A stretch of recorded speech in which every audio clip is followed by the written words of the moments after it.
Indian air force का strike mission और पाकिस्तान का IAF duck hunting mission. Total MiG, Mirage 2000, SU-30 और राफेल वर्सेस JF-17, F-16 और J-10 की गेम थी। That's it. Let's begin with the most detailed possible analysis.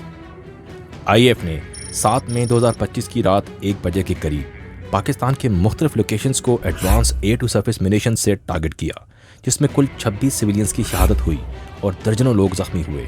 In locations में शकरगढ़, कोटली, मुरीदके, मुजफ्फराबाद, सियालकोट, बहावलपुर और अहमदपुर शर्किया शामिल थे, जो सभी बॉर्डर से 15 से लेकर 120 किलोमीटर के फासले पर मौजूद हैं। इस मिशन के लिए इंडिया ने ऐसे वेपन्स का इस्तेमाल किया जो दूर से ही दागे जा सकते हैं। इन्हें स्टैंड ऑफ वेपन्स कहते हैं।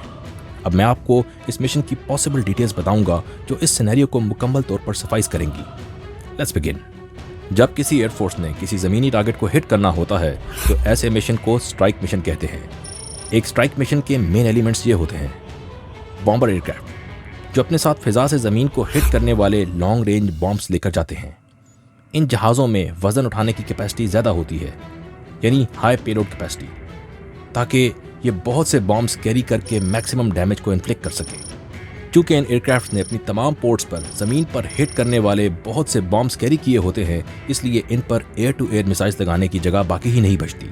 यानी अगर कोई एयरक्राफ्ट इनको गिराने या इंटरसेप्ट करने के लिए आए तो ये अपना डिफेंस खुद नहीं कर पाएंगे। इस मकसद के लिए इनके साथ एयर टू एयर फाइट के लिए एडवांस एयरक्राफ्ट भेजे जाते हैं, जिन पर long range high tech air to air weapons लगे होते हैं और इनका काम इन बॉम्बर्स की हिफाजत करना होता है। इन्हें स्वीप और एस्कॉर्ट्स कहते हैं। इंडिया ने इस मिशन में बॉम्बर्स के तौर पर मिराज 2000 और SU-30 एयरक्राफ्ट का इस्तेमाल किया। मिराज 2000 एक फ्रेंच ओरिजिन 1300 किलोमीटर रेंज का एयरक्राफ्ट है जो आवाज़ की रफ्तार से 2.2 गुना तेज़ी से ट्रैवल कर सकता है, यानी मार्क 2.2। इस पर एडवांस एल्टा ELM 8222 रडार लगा है जो 150 किलोमीटर की रेंज तक किसी भी एयरक्राफ्ट को लोकेट करके मिसाइल लॉन्च कर सकता है। जबकि SU-30 एक रशियन ओरिजिन 3000 किलोमीटर रेंज का एयरक्राफ्ट है जो आवाज़ की दुगनी रफ्तार से ट्रैवल कर सकता है। इस पर रशियन ओरिजिन का जूक रडार लगा हुआ है जो 160 किलोमीटर तक किसी भी एयरक्राफ्ट को लोकेट कर सकता है। ये दोनों एयरक्राफ्ट किसी भी स्ट्राइक मिशन के लिए अपने साथ स्पाइस 2000, क्रिस्टल मेज या ब्रह्मोस 1 जैसे एडवांस स्टैंड ऑफ वेपन्स लेकर जा सकते हैं। स्पाइस 2000 वही बॉम्ब हैं जो 2019 के फेल्ड मिशन में इस्तेमाल किए गए। ये इजरायली ओरिजिन के हैं जो अपने साथ 1000 किलोग्राम मिनेशन कैरी कर सकते हैं। ये INS, GPS और कैमरा से गाइडेंस लेकर 100 किलोमीटर की रेंज तक तकरीबन 900 किलोमीटर पर आवर की रफ्तार से अपने हदफ को 3 मीटर की एक्यूरेसी से निशाना बना सकते हैं। क्रिस्टल मेज भी इजरायली ओरिजिन के प्रिसीजन गाइडेंस बॉम्ब्स हैं जो अपने साथ 1200 किलोग्राम मिनेशन कैरी कर सकते हैं। ये भी INS, GPS और कैमरा से गाइडेंस लेकर 130 किलोमीटर तक अपने हदफ को 4.2 मीटर की एक्यूरेसी से 1.6 माक की स्पीड से निशाना बना सकते हैं।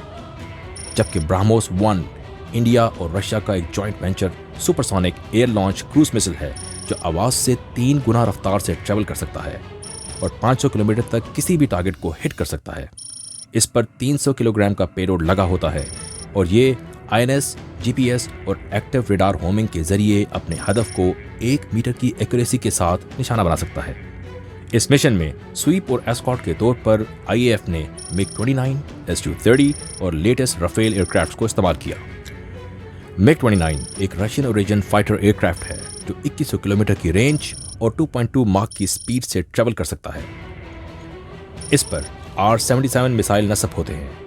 ये मिसाइल एडर के कोड नेम से भी जाना जाता है, जो मार्क 4 की रफ्तार से ट्रैवल करके अपने एडवांस एक्टिव सीकर रडार की मदद से किसी भी एयरक्राफ्ट को 100 किलोमीटर की रेंज तक हिट कर सकता है। SU-30 पर हम पहले ही बात कर चुके हैं। ये aircraft air to air role में अपने साथ R-27 मिसाइल कैरी करता है, जिनका कोड नेम AA-10 अल्लामो है। ये semi active radar homing missiles हैं जो मार्क 4 की स्पीड से ट्रैवल करते हैं और किसी भी एयरक्राफ्ट को 100 किलोमीटर की रेंज तक हिट करने की सलाहियत भी रखते हैं। और आखिर में आईएएफ का सबसे एडवांस एयर सुपीरियरिटी एयरक्राफ्ट की बात की जाएगी जो इस मिशन की मेन हाईलाइट रहे, यानी फ्रेंच ओरिजिन के राफेल एयरक्राफ्ट्स। ये एक 4.5 जनरेशन मोस्ट एडवांस एयरक्राफ्ट है ये 1.8 माक की स्पीड से ट्रैवल करता है और 50,000 फीट की बुलंदी तक जा सकता है। इसमें दुनिया का एडवांस तरीन आइजा रडार लगा हुआ है जो 200 किलोमीटर तक देख सकता है। सबसे बढ़कर इस एयरक्राफ्ट में दुनिया का one of the deadliest air to air missile लगा हुआ है जो लॉन्ग रेंज BVR की कैटेगरी में आता है और इसे मीटियोर कहा जाता है। मीटियोर को यूरोप की multinational most advance company MBDA ने बनाया है। ये 60,000 फीट की बुलंदी तक और 200 किलोमीटर की रेंज तक किसी भी टारगेट को मार्क 4 की स्पीड से ओवर 90% प्रोबेबिलिटी के साथ हिट कर सकता है। इंडियन एयरफोर्स ने इन्हीं एयरक्राफ्ट का कंप्लीट स्ट्राइक पैकेज लेकर पाकिस्तान के मुख्तलिफ लोकेशंस को हिट किया। चूंकि इसमें स्टैंड ऑफ वेपन्स यूज हुए, इसलिए IF के एयरक्राफ्ट कभी भी पाकिस्तान की फिजाई हदूद में दाखिल ही नहीं हुए, बल्कि इंडियन टेरिटरी से ही ये मिसाइल लॉन्च किए गए।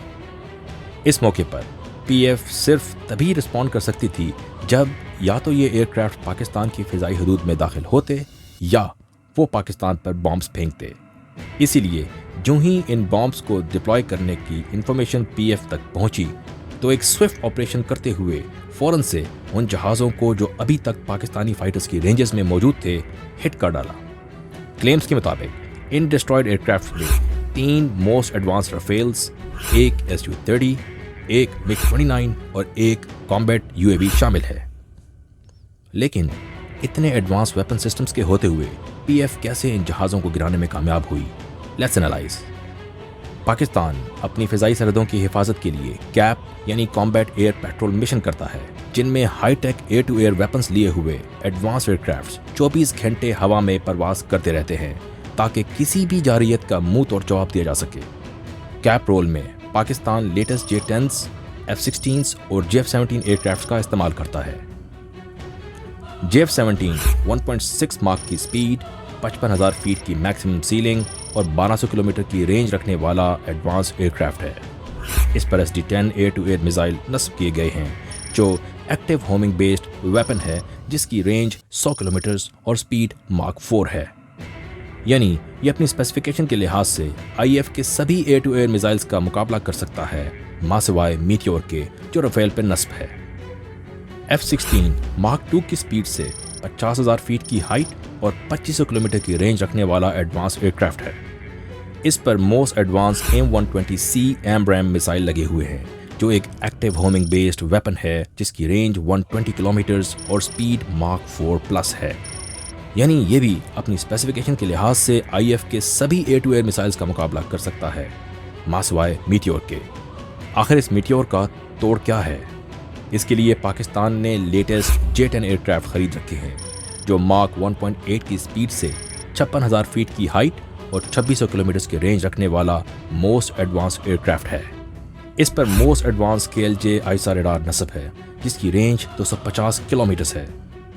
इसकी सबसे बड़ी ताकत इसका अनडिस्प्यूटेड किंग PL-15 नामी बियॉन्ड विजुअल रेंज मिसाइल है जो 300 किलोमीटर तक किसी भी जहाज को नहीं बख्शता। और यह है वो जिन जिसका कोई तोड़ अभी तक IF के पास नहीं, क्योंकि अपनी रेंज के साथ साथ ये मार्क 4.5 की स्पीड और ऑनबोर्ड एक्टिव होमिंग रडार भी रखता है। गोया ये मौत का एश्योर्ड परवाना है।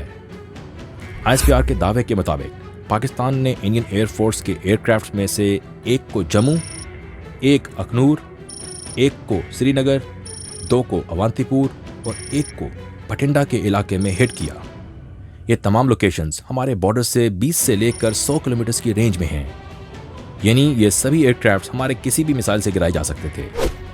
अगर PF अपना सेफ्टी डिस्टेंस भी ले तो अपनी फिजाई हदूद के 50 से 100 किलोमीटर अंदर रहते हुए भी PL-15 BVR की मदद से सबसे दूर की लोकेशन यानी बठिंडा तक को बआसानी हिट कर सकती है।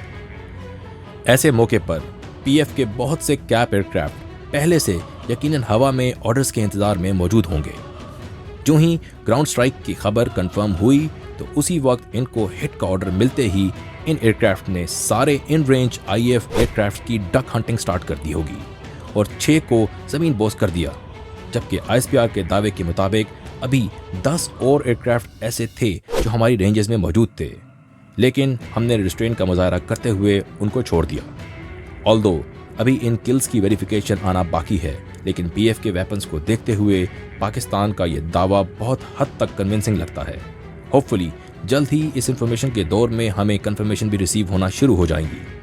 अगर आपको मेरी एफर्ट्स और एनिमेशन पसंद आई, सब्सक्राइब।